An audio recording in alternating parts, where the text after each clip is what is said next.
হযরতে জুনায়েদ বাগদাদির কাছে এক ব্যক্তি এসে বলতেছে, তেনারই মুরিদ রুহানি সন্তান, বলছে হুজুর আমাকে বায়াত করেন, আবার তওবা করান, মন থেকে তওবা করতে চাই। বলে ঘটনা কি?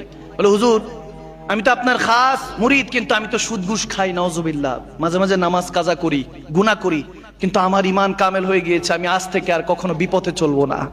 সুবহানাল্লাহ বলবেন না?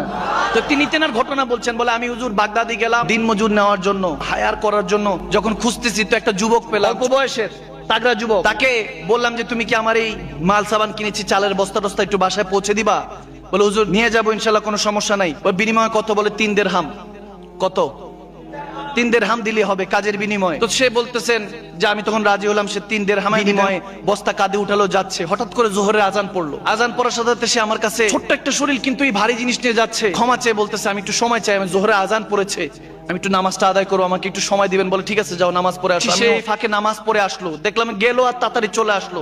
জিজ্ঞেস করলাম এত তাড়াতাড়ি আসছো কেন? বলে নফল রেখে চলে আসছি, কারণ আগে আমার এখানে হক, আপনার থেকে আমি টাকা নিচ্ছি, এর বিনিময়ে আমার হক হালাল রুজি, এটা আমার হারাম হয়ে যাবে যদি দেরি করি। আপনি যদি নারাজ হন, আপনি আমার মালিক, আপনার কর্মচারী এখন আমি। সুবহানাল্লাহ। তার এই চিন্তা চেতনা দেখে ওই ব্যক্তি বলতেছে আমি অবাক হলাম, স্ট্রেঞ্জ হয়ে গেলাম।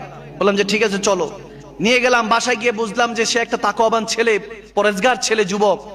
তখন তেনার স্ত্রীকে বলেন যে যুবকটা এরকম খুব ভালো।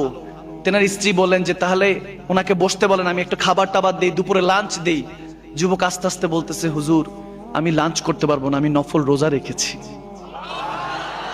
রোজার মাহিনাও না, কিন্তু বলতেছে নফল রোজা রেখেছি। সেই দম্পতি তারা দুইজনে অবাক হয়ে বলতেছে যে আমরা তো আরো অবাক হলাম। তখন বললেন তাহলে আজকে আমাদের এখানে তুমি ইফতার করবা। বলে ঠিক আছে। সে তখন মসজিদে চলে গেল, আল্লাহ আল্লাহ জিকির করছে, দুরুদে পাক পড়ছে।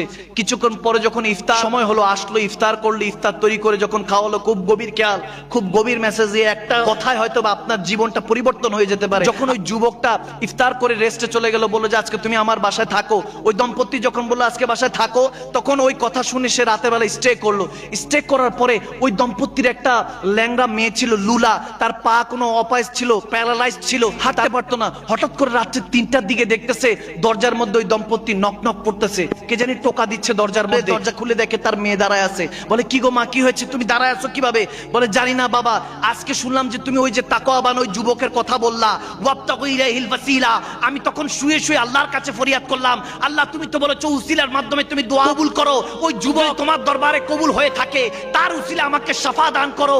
বলতেছে 10 বছর ধরে প্যারালাইজ ছিল পাটা, ওই মেয়ে উঠে দাঁড়ালো, বলতেছে আমি হাঁটতে পারছি। ওই দম্পতি বলতেছে ওই যুবক কোথায়? ঘরে গিয়ে দেখতেছে ঘর খালি, ওখানের মধ্যে একটা চিরকুট পড়া, কাগজের মধ্যে লেখা যে হে আল্লাহর বান্দা, আমার রাজ তো ফাঁস হয়ে গিয়েছে, আমি এখন আর এখানে থাকবো না, আপনি যদি সত্যি সত্যি আমাকে ভালোবেসে